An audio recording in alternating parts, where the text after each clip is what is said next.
Welcome to Philanthropy in the Pandemic, a series produced by the Marshall Institute. We'll be hearing from some of the most eminent philanthropists about the work they have been doing responding to COVID-19. Today, my guest is Sir Lloyd Dorfman. He is an entrepreneur who founded Travelex at the age of 24 and built it into a global business. As a philanthropist, he is a generous donor to many charities and sits on the board of 6 national charities. Sir Lloyd, welcome. Your major philanthropic focus in the past few months has been the Remember Me project. Tell us a bit more about it. Well, this was an initiative by St Paul's Cathedral, and the idea was to create an online book of remembrance for all those people who died as a result of COVID. And it was to be for victims, people of all faiths and people of no faith. It wasn't just a Christian focused initiative.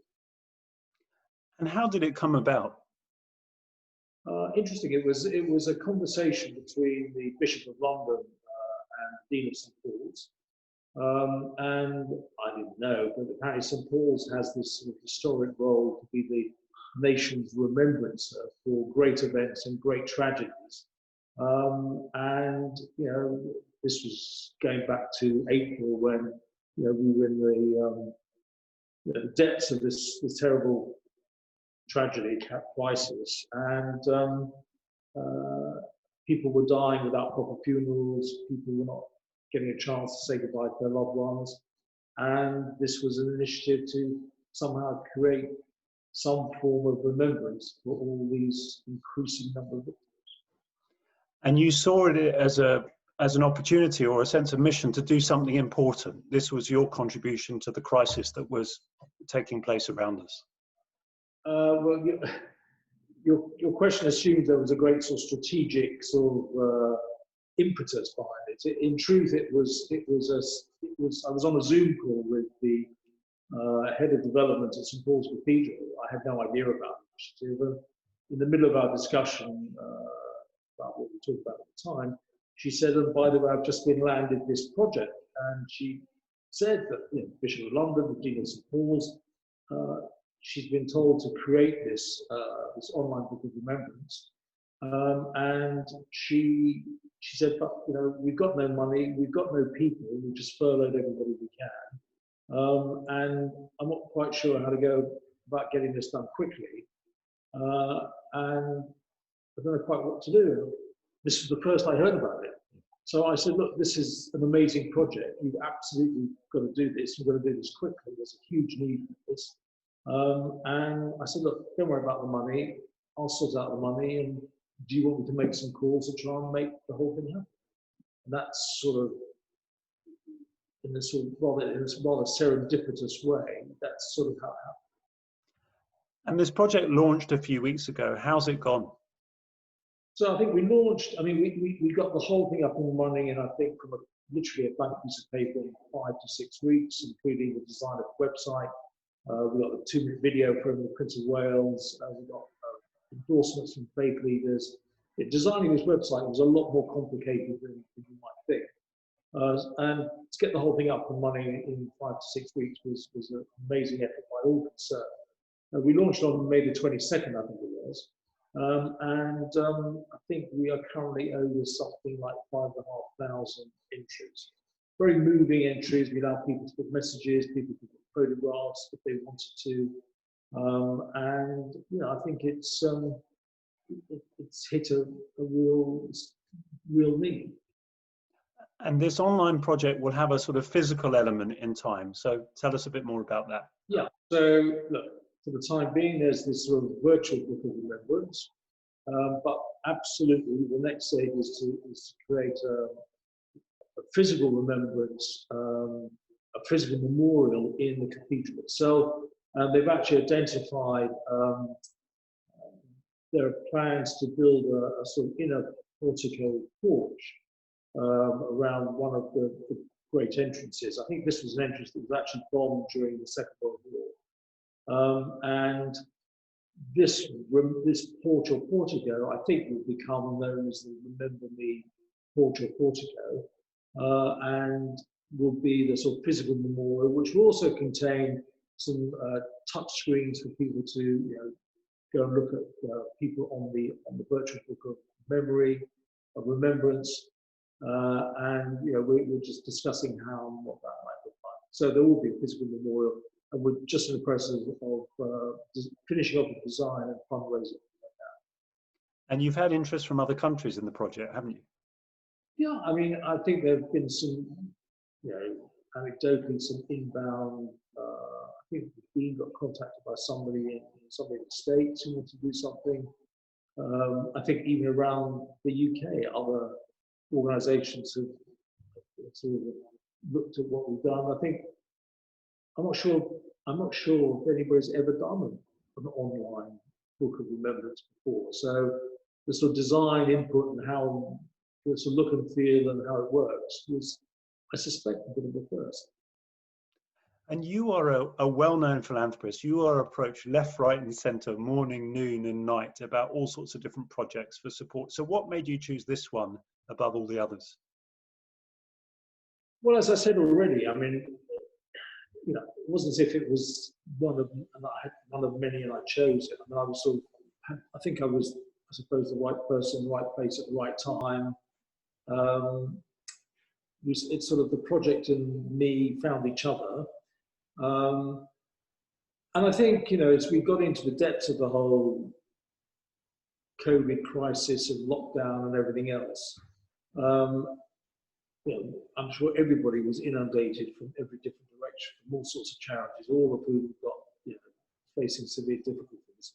And you didn't know quite what to do and where to go, certainly to make a difference.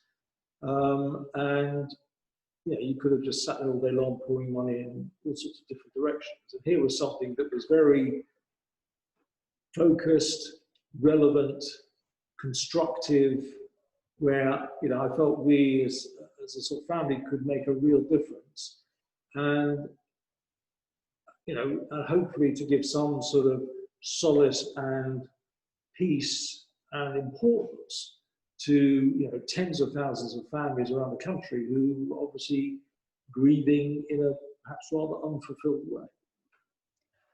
And you've been doing philanthropy for several decades. How this COVID period has been a very sort of strange and unsettling and difficult one for so many people, but how do you see your role as a philanthropist during the COVID period? Has it changed the way you approach philanthropy? I don't think it's changed how we approach philanthropy. I think, in our case, I think people respond differently.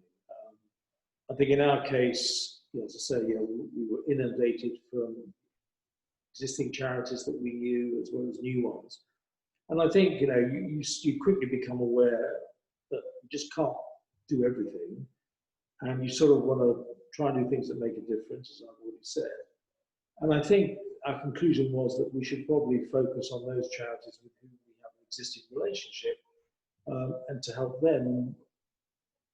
And that's not to say that new charities approaching us aren't important too, but you just can't do everything. And I think inevitably you have to sort of focus your resources on those ones with whom you already have a relationship. And two of the major areas of your philanthropy have been education and the arts. So what have been your particular priorities over the last few months in those areas? Well, I mean, both those areas have, for different reasons, have suffered enormously during this COVID period. On the education side, for many years, 20 years, I've been involved with Prince's Trust. I currently chair Prince's Trust International. And back in March, we thought, how was it going to be possible to do any of our face-to-face delivery, program delivery around the world? I'm pleased to say, and I think it's been a heroic achievement by the team, that through digital capabilities, both for Prince's Trust International as well as our international delivery partners that we work through, we've been able to actually deliver programs digitally, and unbelievably, during our first quarter of the year, which was March to June, not only do we deliver programs to help young people around the world, actually we increased our numbers on last year. So, very chuffed with the team. I think it's a real heroic achievement on that. As far as the arts are concerned, well, I mean, there's no secret. The arts world has ground to a halt. I sit on the board of the Royal Opera House, that has to sell 2,400 seats every night. Well, that's not happened. Royal Academy Trust, 275, 7 years old, whatever it is. With no income. I sit on the board of BAFTA, which is Film, Television and Games. I mean, their lifeblood is the award ceremonies, which is a very important part of what they've been able to do. They've had to do that virtually. It's been very difficult for them. They're in the middle of a £40 million building project. That's also obviously been a challenge. So, every direction, and we also support a number of smaller performing arts charities as well. They're all suffering terribly, and there's been some government money announced recently. Hopefully that will help. You mentioned before about PTI sort of adapting its model and actually some positives coming out of it. And I wanted to ask, are there any other positives that have come out of the crisis for philanthropy, such as maybe faster, more nimble philanthropy in some areas?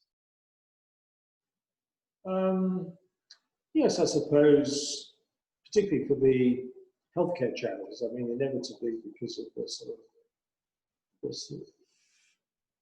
the maelstrom of the experience, I think people like Colonel Sir Tom and all those sorts of initiatives, from all sorts of different directions, there have been some very rapid responses, which is great, particularly in the case of the healthcare charities. Other charities, I'm not sure they've been quite so rapid.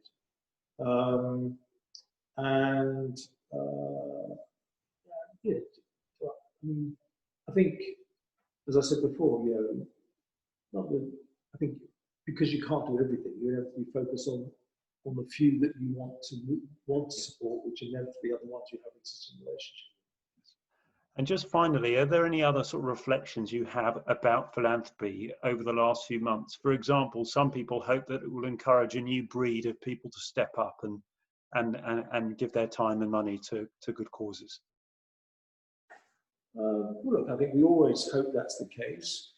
I think one of the byproducts of the last 4 months is we've seen a number of different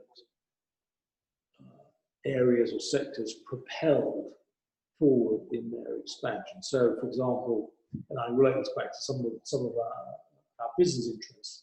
So, for example, e-commerce. There's no secret.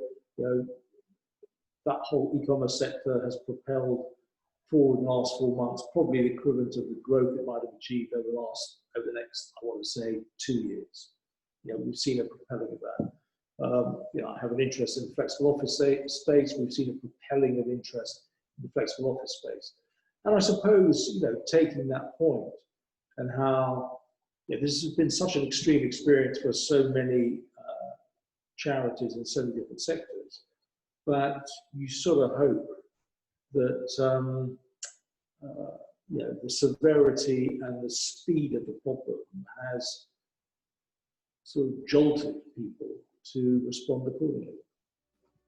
So Lloyd Dorfman, thank you so much for joining us as a guest on Philanthropy in the Pandemic. My pleasure. Thank you. Thanks.